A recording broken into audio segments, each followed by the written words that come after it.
Bien, vamos rápido para continuar con la serie de conectados. El domingo pasado hablamos de estar conectados a la vid, ¿recuerdan? ¿Sí? Lo importante de estar conectados a Cristo. Y vamos a continuar durante todo el mes de octubre, posiblemente una parte de noviembre, con ese título general, Conectados. Y hoy quiero hablar de algo que es muy importante, doctrinal y teológicamente hablando, y lo he titulado Conectados al mejor pacto. Así, conectados al mejor pacto. No sé si recuerdan, hace 3 domingos atrás, contando que Noruna habló de un tema que tituló Panorama Bíblico.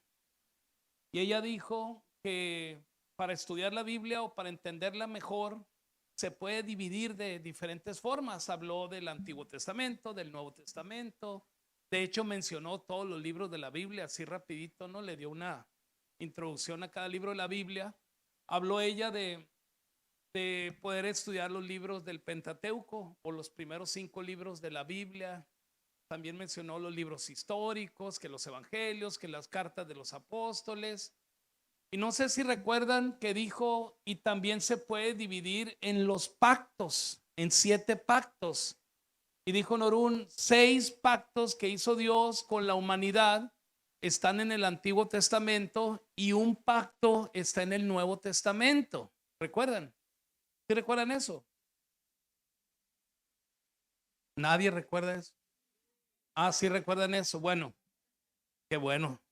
Sí, ya le había visto la cara de preocupación a Noruna, así como, híjole. Pero bueno, 6 pactos en el Antiguo Testamento y un pacto en el Nuevo Testamento. 7 pactos aparecen a lo largo y ancho de la Biblia, sobre Dios pactando a beneficio del ser humano.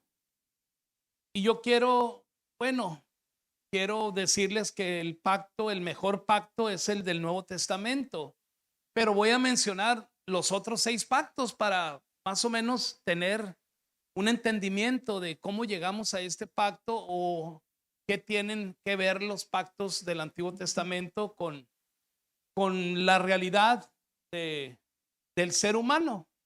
Y eso nos sirve de tener un panorama de la Biblia un poquito más amplio, ¿no? Así es que quiero empezar leyendo Ezequiel, capítulo 16, versículo 60. Dice así, yo recordaré, sin embargo, mi pacto contigo en los días de tu juventud y estableceré para ti un pacto eterno. Por ejemplo, cuando nosotros leemos esto en la Biblia y leemos así de que estableceré mi pacto contigo en los días de tu juventud y estableceré para ti un pacto eterno. La pregunta es, ¿de qué pacto se está hablando ahí? Si hay 7 pactos.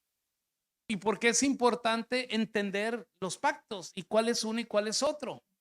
Así es que el día de hoy te los voy a explicar de la manera más breve posible, pero antes de eso quiero darte unas razones por las que tenemos que entender este tema de los pactos que la Biblia menciona. Y la primera de ellas, que yo escribí aquí en mis notas, es que todas las religiones que existen en el mundo, incluyendo el cristianismo, como que se enfocan mucho en las obras, las buenas obras que se hacen para Dios. Cuando la verdad de la Biblia es que Dios quiere mostrarnos las obras que Él ha hecho para nosotros. Pero el ser humano rapidito lo entiende al revés y muchas veces entender al revés las cosas de Dios te hace practicar algo que Dios no espera que practiques. Claro que cuando hacemos una buena obra, la hacemos como agradecimiento por las obras que Dios hace por nosotros, pero no hacemos las buenas obras para ganarnos el favor de Dios y para que Dios nos salve y para que Dios haga lo que ha prometido con nosotros, sino lo hacemos porque estamos agradecidos con Él. Entonces, esta es una de las razones por las cuales hay que entender el tema de los pactos. Otra razón es que los cristianos muchas veces confunden cosas que suceden en el Antiguo Testamento con las cosas que suceden en el Nuevo Testamento y como que no entienden qué es lo que deben de hacer. Porque cuando leemos la Biblia, hay tres cosas importantes que debemos de tomar en cuenta. Una es, ¿qué dice lo que estamos leyendo? ¿A quién le dice lo que se está leyendo? ¿Y quién lo está diciendo? Porque la Biblia le habla de repente al ladrón, le habla al discípulo de Jesús, le habla al desobediente, le habla al obediente, le habla a la prostituta. Entonces, qué importante es entender quién dice, qué dice y a quién le está diciendo. Y cuando entendemos eso, pues no confundimos una cosa con otra, ¿no?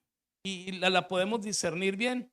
Y también si agarramos textos de la Biblia fuera de contexto y a esos textos les aplicamos la sabiduría humana, o sea, queremos acomodarlos o discernirlos con la lógica humana, cuando las cosas de Dios funcionan espiritualmente y les ponemos un tonito espiritual a lo que estamos nosotros concluyendo, terminamos haciendo algo que Dios no planeó que hiciéramos. Entonces, por eso hay que entender el tema de los pactos. En fin, y también todo lo que nosotros nos metemos a la cabeza termina bajando al corazón.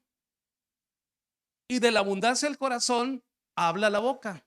Entonces, si nos llenamos la cabeza de sabiduría humana, de cosas que no tienen que ver con lo espiritual de Dios, con lo que Dios quiere que entendamos, pues va a bajar al corazón y la boca va a terminar hablando pura sabiduría humana. Y a lo mejor dices tú, ¿y qué tiene de malo eso? Bueno, el asunto es que las cosas de Dios funcionan con la sabiduría de Dios, no con la sabiduría del hombre.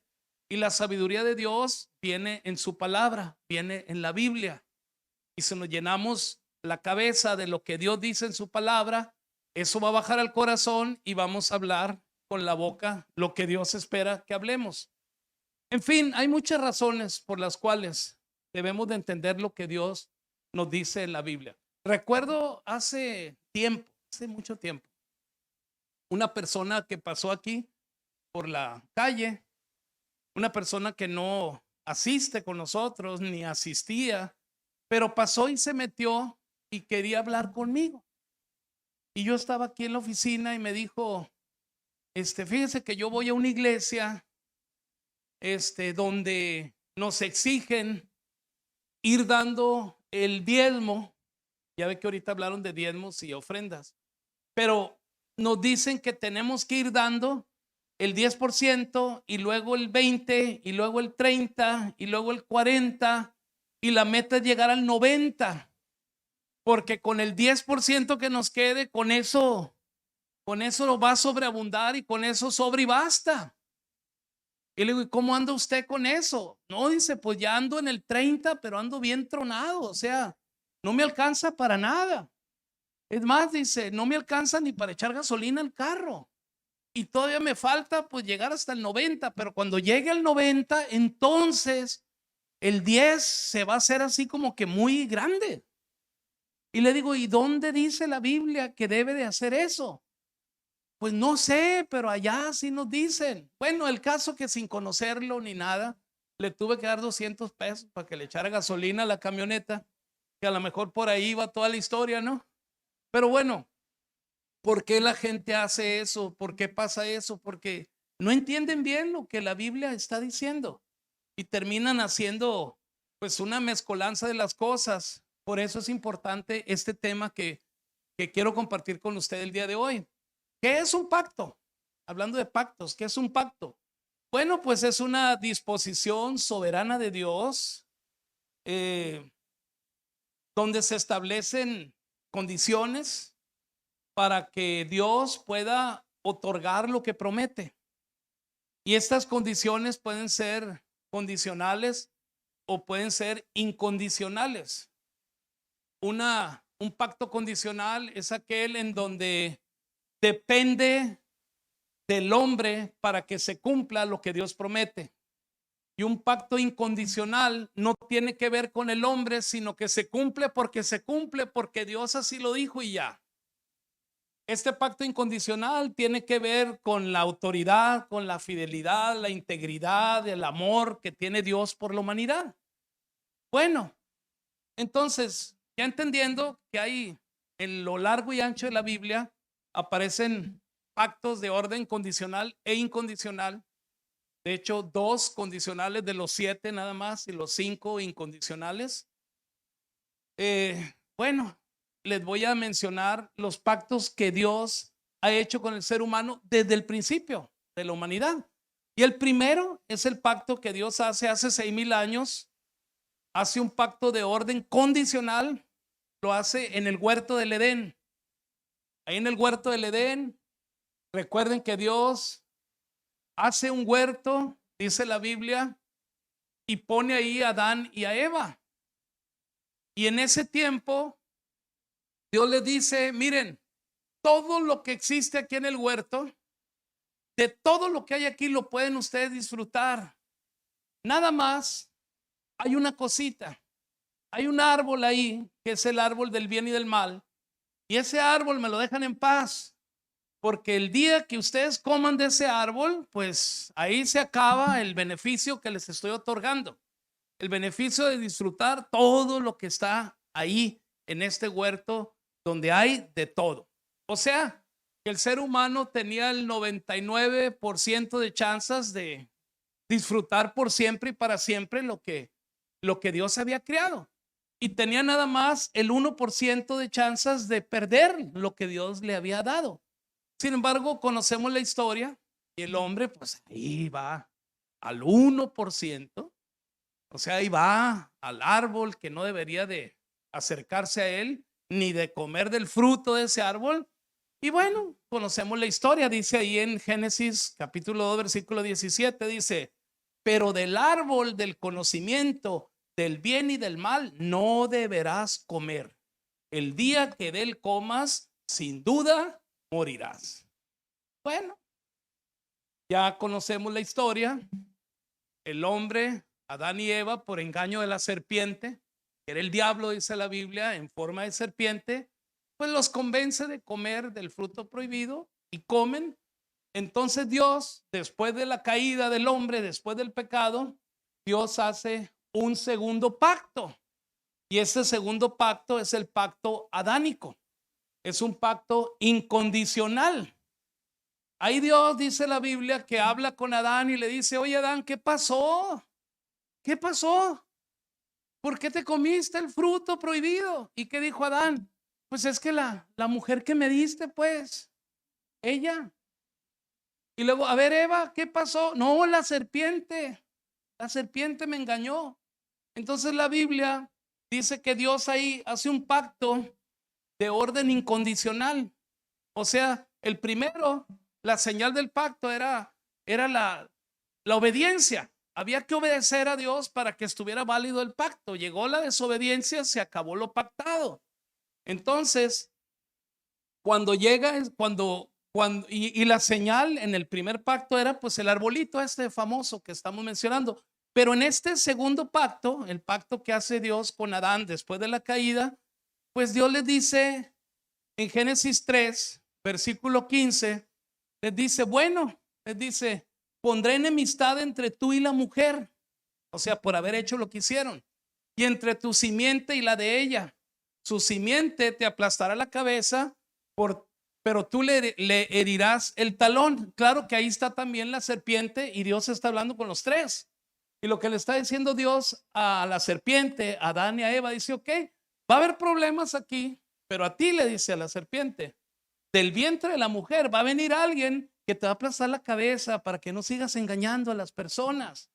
Entonces ahí el pacto es de orden incondicional, pero la señal de este segundo pacto era la muerte, porque en el primer pacto no era la intención de Dios que el hombre muriera.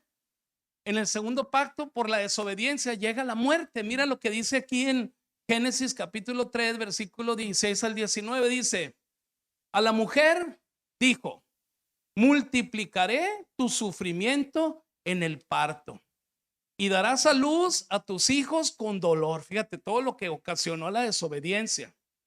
Y luego dice, desearás a tu marido y él te dominará. Al hombre le dijo: por cuanto hiciste caso a tu esposa y comiste del árbol que te prohibí comer, maldito será el suelo por tu culpa. Con sufrimiento comerás de él todos los días de tu vida. La tierra te producirá cardos y espinas y comerás hierbas silvestres. Te ganarás el pan con el sudor de tu frente hasta que vuelvas a la misma tierra de la cual fuiste sacado, o sea, hasta la muerte.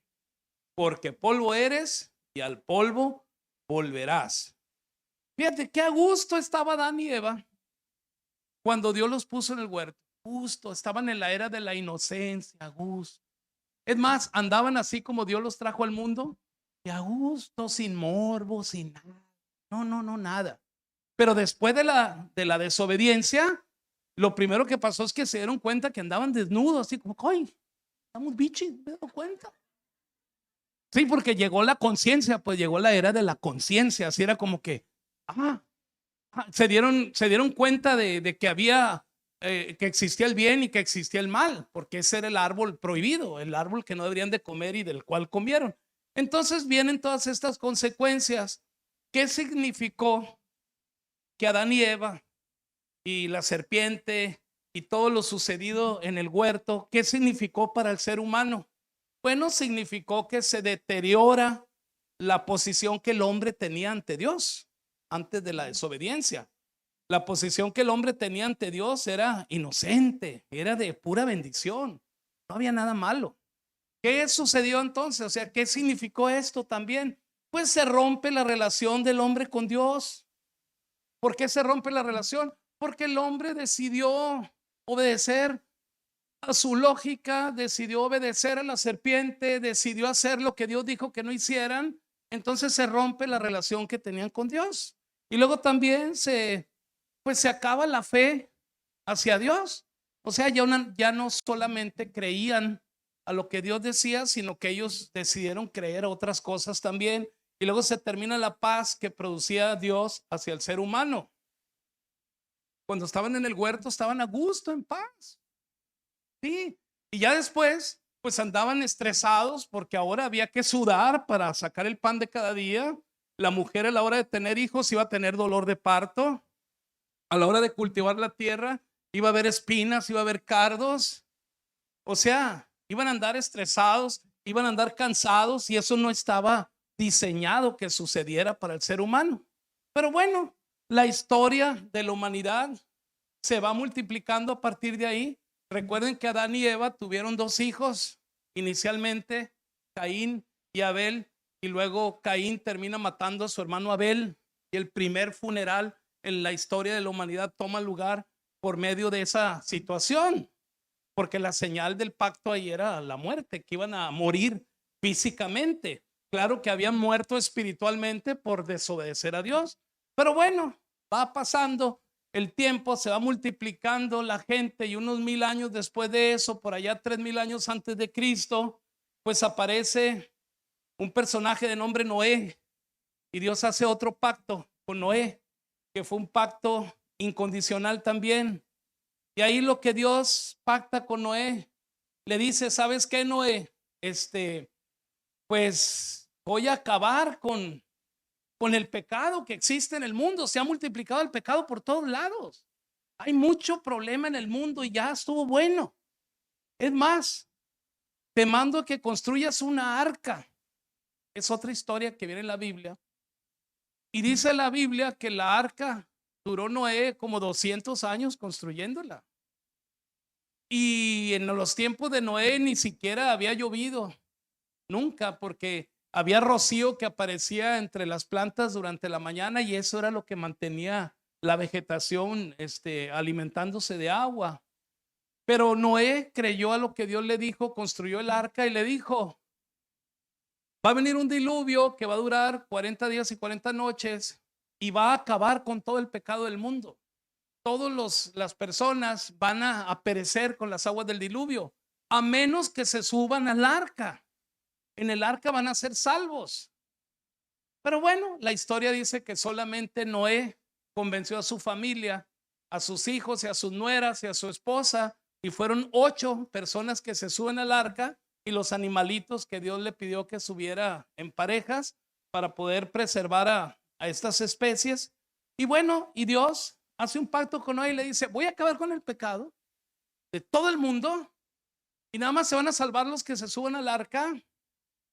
Pero ya que pase el diluvio y ya que muera toda la gente pecadora, voy a poner algo en el firmamento que se va a llamar arcoíris, y ese arcoíris va a ser la señal del pacto que se estoy diciendo, porque solo una vez en la historia de la humanidad va a ser acabado el pecado de la humanidad por siempre y para siempre, una vez. Pero fíjate bien, ahí en esta parte de la Biblia, el arca de Noé era un símbolo de Cristo, porque Cristo, cuando viene a nuestro corazón, nos salva de la muerte eterna por causa del pecado.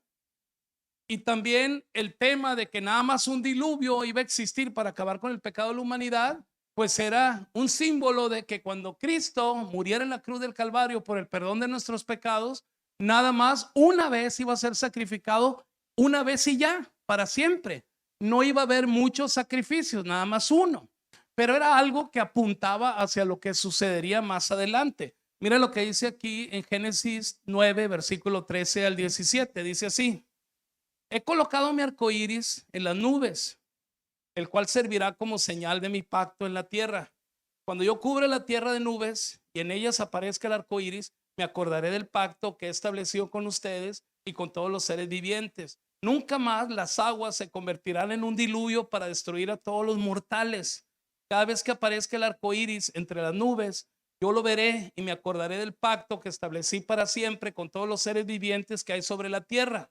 Dios concluyó diciendo a Noé: esta es la señal de mi pacto que establezco con todos los seres vivientes que hay en la tierra. Y luego 1000 años después viene un pacto nuevo que hace Dios con Abraham. Ahora sí, pon la lámina que sigue, por favor. Que son muchas láminas, pusimos muchas láminas ahora. Recuerda que es un tema que abarca toda la Biblia, ¿no? Entonces vamos por partes. 2000 años antes de Cristo aparece un personaje de nombre Abraham y Dios hace un pacto incondicional con él. Ya se había multiplicado otra vez la gente en el mundo. Y Dios le dice a Abraham: ¿sabes qué? Voy a crear un pueblo santo. Voy a crear un pueblo mío. Y te voy a escoger a ti, Abraham, y a tu esposa Sara, para que tengan un hijo entre ustedes. Y ese hijo va a ser el pionero de este pueblo. Y la historia de la Biblia dice que Abraham tenía 75 años y su esposa Sara 10 años menos que él y era estéril. Entonces estaba medio difícil pues el tema de que iban a tener un hijo, pero Dios así lo había dicho y a Dios hay que creerle porque Él es Dios y Él lo que dice lo cumple.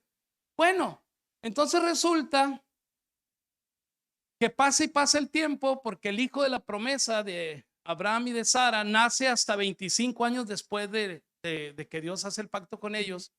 Pero en ese lapso se desespera Abraham y su esposa y ellos dicen: oye, se me hace que a lo mejor Dios pues no nos explicó bien, pero mira, Abraham, ahí está la esclava que tengo, Agar, y ella está joven, ella es fértil. ¿Qué te parece si pues tienes un hijo con ella? Y yo creo que por ahí va el asunto del hijo que Dios prometió. Y así sucede, y Abraham tiene un hijo con la esclava de Sara, que se llama Ismael. Y ya que tiene el hijo y empieza a crecer ese hijo, resulta que luego sale embarazada Sara del hijo que Dios les había prometido a ella y a su esposo Abraham, y tienen al hijo de la promesa de nombre Isaac. Bueno, tienes Isaac, es el pionero del pueblo que la Biblia menciona, el pueblo de Dios, el pueblo de Israel, el pueblo judío. ¿Y quién es el hijo que tuvo Abraham con la esclava, con Agar? Ismael. Es el pionero del pueblo árabe. Y dice la Biblia que cuando Ismael era adolescente y Abraham y Isaac, perdón, era todavía niño, ahí en Génesis 21 lo puedes leer, dice que Ismael abusaba mucho de su hermano Isaac.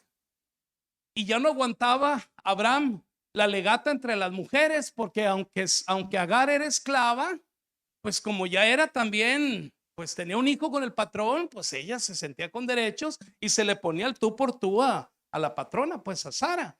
Entonces Abraham va a platicar con Dios y le dice: Señor, ¿qué hago? Y le dice Dios a Abraham: agarra la esclava y al hijo de la esclava y despídelos. Porque yo te dije que ibas a tener un hijo con tu esposa y que iba a crear un pueblo por medio de ese hijo. Así es que vamos a seguir con lo pactado. Y bueno, sale Agar con su hijo Ismael y se van al desierto, dice la Biblia, y ahí empiezan ahí nace el pueblo árabe. Pero fíjate, desde niño Ismael abusaba de su hermano Isaac. Y hoy en día, pues los parientes de Ismael, Palestina, sigue peleando con sus parientes de Isaac en Israel. Fíjate qué cosa, ¿no? Sigue el pleito todavía. Pero bueno, fíjate lo que dice aquí en Génesis 17, 10 y 16. Dice, y este es el pacto que establezco contigo y con tu descendencia, el cual todos deberán de cumplir. Todos los varones entre ustedes deberán de ser circuncidados.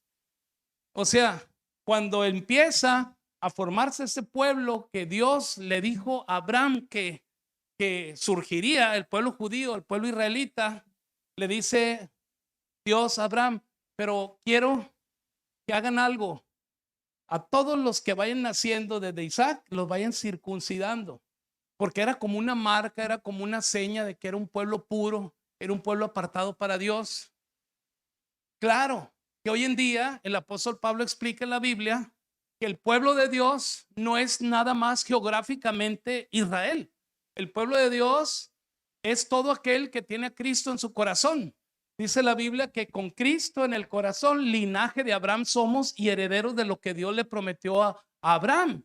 O sea, que ni todos los que viven en Israel son parte del pueblo de Dios, porque hay mucha gente en Israel que no tiene a Cristo en su corazón. Y si tú tienes a Cristo en tu corazón, aunque no seas geográficamente israelita, eres parte del pueblo de Dios, porque Dios se refería a la formación de su iglesia, de su pueblo, aquellos que tuvieran al Salvador en sus corazones, como tú y yo. Amén. Entonces, la señal de ese pacto era la circuncisión. La señal del pacto en los tiempos de Noé, pues era el arco iris. La señal del pacto en los tiempos de Adán, pues era en el huerto, primero era el árbol del bien y del mal, y ya luego con Adán y Eva la señal era pues la muerte, ¿no? Porque morirían físicamente, ya habían muerto espiritualmente. Pero bueno, entonces sigue pasando el tiempo y 1500 años antes de Cristo aparece un personaje de nombre Moisés. En los tiempos de Moisés, el pueblo de Dios, los israelitas, estaban en Egipto. Porque en un tiempo de la historia había hambruna en el mundo y el único lugar con comida era Egipto. Y llegan los israelitas ahí, 70 eran los descendientes de Abraham y de sus hijos en ese tiempo, y llegan a Egipto y resulta que ahí se encuentran a un hermano que los que habían vendido años atrás por cuestiones de envidia entre ellos, a José. Y era el gobernador de Egipto y se quedan ahí los israelitas y pasan 400 años y ya para entonces terminan de esclavizando, ya eran esclavos los egipcios en los israelitas en los tiempos de José, cuando recién emigran los israelitas ahí, pues vivían en lo mejor de Egipto, pero con el tiempo terminan siendo esclavos cuando había otros faraones que no sabían pues quién había sido José, ni quiénes eran los israelitas, ni nada. Entonces Dios usa a Moisés y Dios hace un pacto con Moisés. Un pacto de orden condicional, como el del huerto en el inicio. ¿Qué es el pacto condicional? Que depende del hombre para que se cumpla lo que Dios promete. Y el pacto incondicional, pues sucede porque Dios así lo ha planeado y Dios así lo ha dicho y no tiene nada que ver el hombre. Pero ¿qué es lo que le dice Dios a Moisés? Le dice, mira, te voy a dar mandamientos y te voy a dar reglamentos. Y ahí en Éxodo 20 tú puedes leer sobre los mandamientos y los reglamentos de Dios, o sea, las exigencias de Dios para poder hacer lo que promete. Entonces, a partir de ahí, los israelitas, por órdenes de Moisés, empiezan a querer cumplir con las leyes de Dios. Y empiezan a querer hacer lo que Dios exigía para poder ganar su favor, para poder ganar su perdón, para poder que Él hiciera lo que prometía. Y no podían cumplirlo. Es más, De esos 10 mandamientos, los israelitas empezaron a hacer otras leyes, leyes sobre las leyes para tratar de esquivar una ley con otra. Y si tú lees el libro de Levítico en la Biblia, te vas a dar cuenta que terminan haciendo más de 600 leyes que surgen de los 10 mandamientos. Pero luego el apóstol Pablo explica y dice, es que los mandamientos, las leyes, las exigencias de Dios no son para que el hombre las cumpla, sino son para que cuando el hombre trate de cumplirlas se dé cuenta que no puede y diga, necesito un salvador. Así como decía, ¿quién era? El Chapulín Colorado, como decía, ahora ¿quién me defiende, no? Necesito que alguien me ayude. Esa era la intención de Dios cuando le da la ley a su pueblo. Fíjate lo que dice aquí en la Biblia, en Jeremías 30:11 dice, porque yo estoy contigo para salvarte, afirma el Señor. Destruiré por completo a todas las naciones entre las que te había dispersado, pero a ti no te destruiré del todo, sino que te disciplinaré con justicia, de ninguna manera quedarás impune. Y luego ahí en Romanos capítulo 5, versículo 20-21, en este pacto, fíjate lo que Pablo explica sobre ese pacto. Dice, en cuanto a la ley, este intervino para que aumentara el pecado, pero donde abundó el pecado, sobreabundó la gracia. Y así como reinó el pecado en la muerte, reine también la gracia que nos trae justificación y vida eterna por medio de Jesucristo nuestro Señor. Amén. Donde abundó el pecado, sobreabundó la gracia. Eso es lo que nos animó a empezar una iglesia aquí en Culiacán hace años, a mí en Orún. Me acuerdo que decíamos, pero en Culiacán, ¿para qué vamos a poner una iglesia en Culiacán? Si Culiacán no tiene remedio. Y Dios nos llevó a ese texto, donde abundó el pecado, sobreabundará la gracia. Amén, gloria a Dios. Entonces, ya vamos en el pacto número 5. Sigue el tiempo pasando y 1000 años antes de Cristo aparece un personaje de nombre David, que fue rey de Israel, el segundo rey de Israel. De 42 reyes fue el mejor rey que tuvo Israel, David. Y David no era una perita en dulce. David era cosa seria, pero la Biblia dice que tenía el corazón como el de Dios. Y la pregunta es, ¿por qué? Pues porque sabía que Dios era perdonador, sabía que Dios era amoroso, sabía que Dios quería lo mejor para él. David lo sabía. Y por eso decía Dios, es que Él entiende mi corazón, él sabe lo que yo siento. Bueno, pero ahí con David, pues resulta que como rey, dice ahí en 2 Samuel, capítulo 7, 16-18, le dice, tu casa y tu reino, le dice el profeta Samuel a David, durarán para siempre delante de tu trono, quedará establecido para siempre. O sea, voy a volver a leer, tu casa y tu reino durarán para siempre delante de mí, tu trono quedará establecido para siempre. Natán comunicó todo esto a David, tal como lo había recibido por revelación. Luego el rey David se presentó ante el Señor y dijo, en oración, dijo, Señor Dios, ¿quién soy yo? ¿Y qué es mi familia para que me hayas hecho llegar tan lejos? Pero en los tiempos de David, lo que Dios estaba tratando de reflejarle al pueblo de Israel, a su pueblo, a su gente, era, un día va a venir un rey que va a tener un trono eterno. Ese va a ser el rey de reyes, señores, señores. Pero David creía que era él. Y luego David creía que era Salomón su hijo.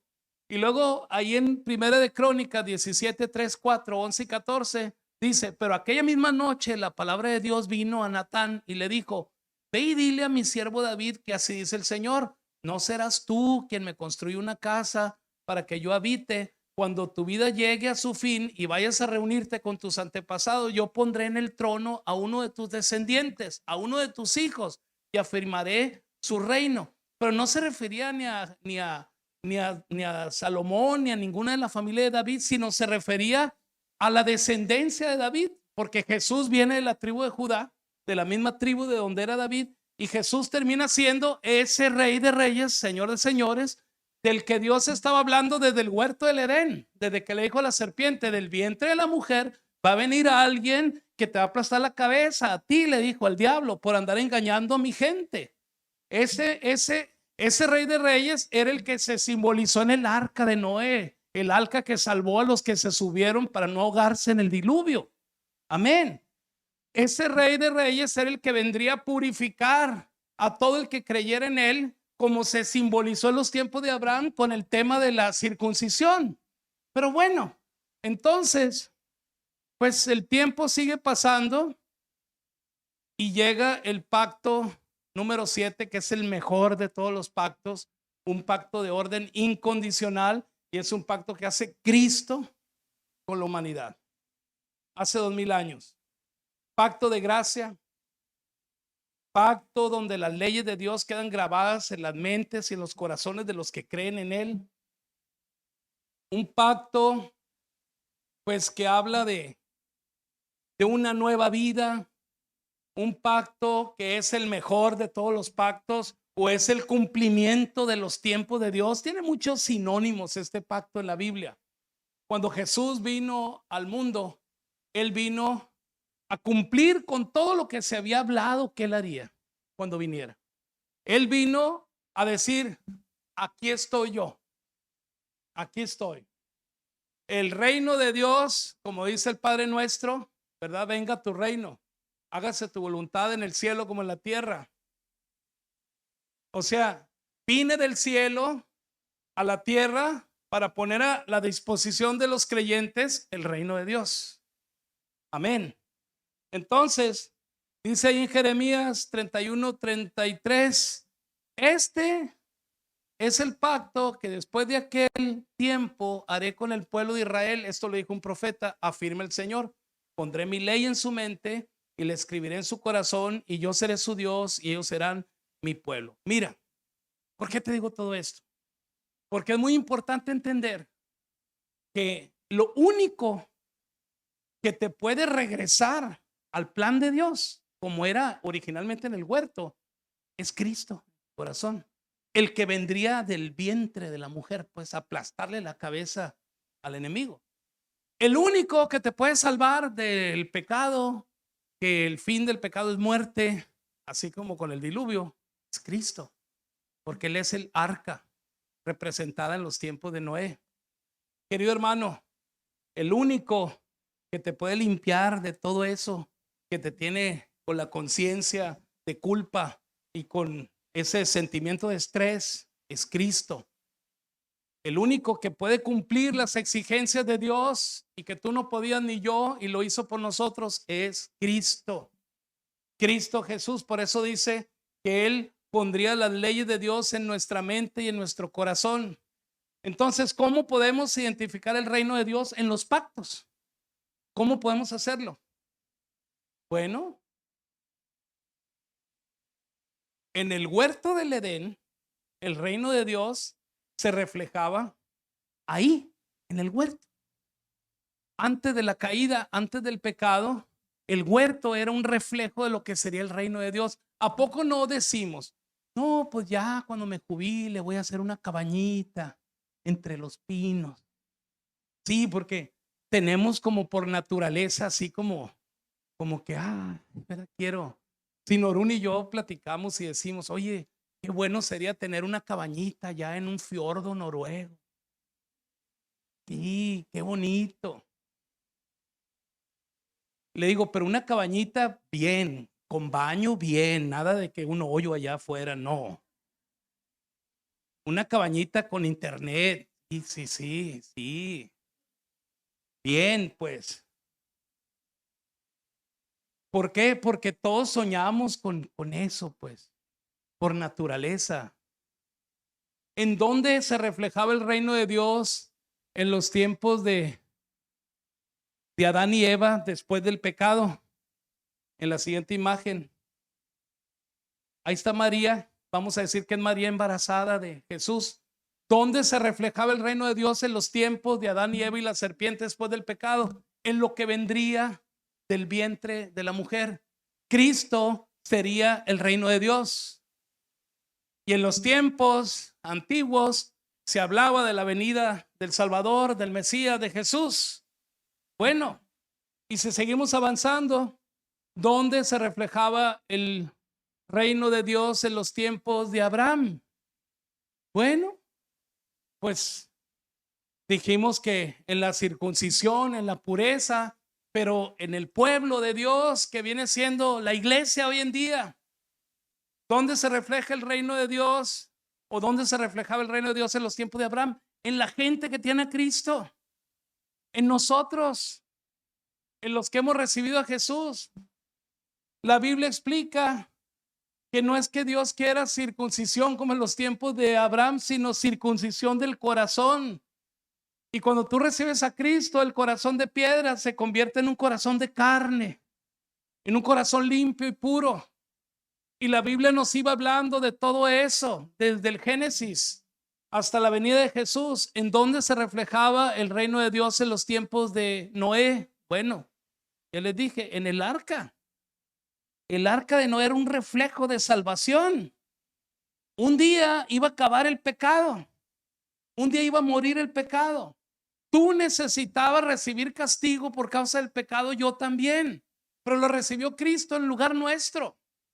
Tú necesitabas morir y yo también, porque el fin del pecado es muerte, pero Cristo murió por nosotros. Sí, si no tenemos esto en mente, pues vamos a querer ver sangre y vamos a querer que se castigue a la gente porque hacen cosas indebidas. Pero si así fuera, todos mereciéramos castigo. Pero gracias a Cristo, Él recibió el castigo por nosotros. Ayer le pregunté a una persona que conozco, le dije, oiga, ¿y cómo anda usted con su esposa? ¿Ya se reconciliaron? No, hombre, dice, merece 40 latigazos menos uno, dice. 39, dice. Válgame Dios, le digo, yo pensé que ya estaban bien. No, no, no, o sea, molesto, enojado, que la castiguen. Y ahí la pregunta es, ¿y usted cuántos merece? ¿Verdad? Muy fácil. Si no estamos conscientes de la obra de Cristo, somos muy buenos para condenar y para acusar. ¿En dónde estaba reflejado el reino de Dios en los tiempos de Moisés? En que la ley de Dios quedaría grabada en nuestra mente y en nuestro corazón. Ahorita cuando Dios te ve a ti, ve a Cristo en tu corazón y te ve como cumplidor de la ley de Dios. Te ve puro, te ve sin mancha y te ve sin arruga porque tienes a Cristo. Te ve perdonado, te ve amado, te ve como parte del pueblo santo de Dios. Así te ve Él. Por Cristo, no por ti, por Cristo. Amén. ¿Dónde se reflejaba el reino de Dios en los tiempos de David? Ahora sí la lámina que sigue. Bueno, pues en el trono, en el tiempo de los reyes, era el trono, era el reino que existía en Israel, pero no se refería a los reyes terrenales, sino se refería a Cristo, como ya les mencioné, como Rey de Reyes, Señores, Señores. Amén. Gloria a Dios. Y ahora, cuando llega Jesús al mundo, durante los evangelios, pues Jesús estuvo físicamente cumpliendo con la obra de Dios, estuvo cumpliendo con las leyes de Dios, estuvo cumpliendo con las exigencias de Dios. Y cuando Jesús fue a la cruz del Calvario, ahí en la cruz inicia el mejor pacto, porque se llama pacto de gracia, pacto de fe, en donde ocupamos nada más creer que hay un Salvador, creer que aquel que se profetizó desde el huerto, que vendría del vientre de la mujer, llegó y se llama Jesús. Creer que el que vino a morir por el perdón de nuestros pecados fue aquel que purificaría a todo aquel que le recibiera como Salvador. El pacto que hizo Jesús con nosotros es un pacto de fe, donde ocupamos confiar y creer. No ocupo ganarme la salvación, ocupo recibir la salvación como un regalo. Ocupo decir gracias, Señor, por todo lo que hiciste y lo estuviste anunciando durante toda la historia de la humanidad. Tus exigencias, tus leyes, Señor, Cristo las cumplió por mí porque yo no podía hacer. Y tú eres ese rey que reina en mi vida. Amén. Querido hermano, después de toda la obra de Jesús aquí en la tierra, comenzó ese nuevo pacto. Comenzó la gracia de Dios. Dice, y ese pacto es el que está vigente ahorita. Es el pacto en turno en el que nos debemos de enfocar. Y ese pacto seguirá vigente hasta el día del rapto de la iglesia. La Biblia habla del rapto de la iglesia. Dice la Biblia que un día Cristo vendrá otra vez y todos los creyentes que estén vivos en el momento que Él venga, o todos los que hayan muerto creyendo en Jesús y que ya no estén aquí en el mundo, cuando Él venga, dice que todos seremos levantados y estaremos con Él en las nubes mientras suceden 7 años de tribulación aquí en la tierra, aquí en el mundo, con el tema del anticristo y todo eso. Imagínate. Ahora, desde hace 2000 años, el pacto de gracia está vigente y seguirá vigente hasta el rapto de la iglesia. Porque cuando el rapto de la iglesia suceda, los que no tengan a Cristo en su corazón, los que no creyeron que Él fue el Salvador, los que no entendieron el mensaje de la historia de la Biblia, se quedarán aquí en la tierra. Se quedarán aquí en la tierra. Y la única manera de salvarse, dice la Biblia, no dejándose marcar, que con la marca de la bestia. Bueno, ese es otro tema que como no ha sucedido, se tiene que discernir para poder explicarlo. Pero lo que ya sucedió en la historia de la Biblia, pues la historia lo confirma. El 80% de lo que dice la Biblia ya sucedió. Y la historia dice, no, pues sí. Ya ve que dicen que allá en el monte Ararat, por allá en Turquía, allá se encuentran los residuos del arca de Noé, ¿no? ¿Sí, no? Mande.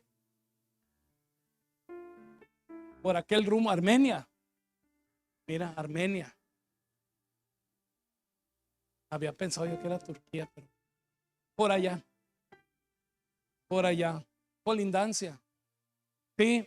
Ahora, bueno, es lo que digo, el 80% de la Biblia ya sucedió y se confirman con la historia, pero el 20% de la Biblia no ha sucedido y se tiene que discernir, y para discernirlo, pues depende de lo que hayas entendido en el otro 80%.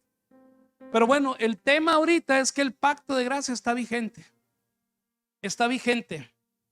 Dice ahí en Mateo 24-27, dice sobre la venida de Jesús, sobre la segunda venida de Jesús. ¿Cuándo será esa venida de Jesús? ¿Cuándo va a venir otra vez? Pues no se sabe. No se sabe el día ni la hora, pero dice aquí, porque así como el relámpago que sale del oriente y se ve hasta el occidente, así será la venida del Hijo del Hombre.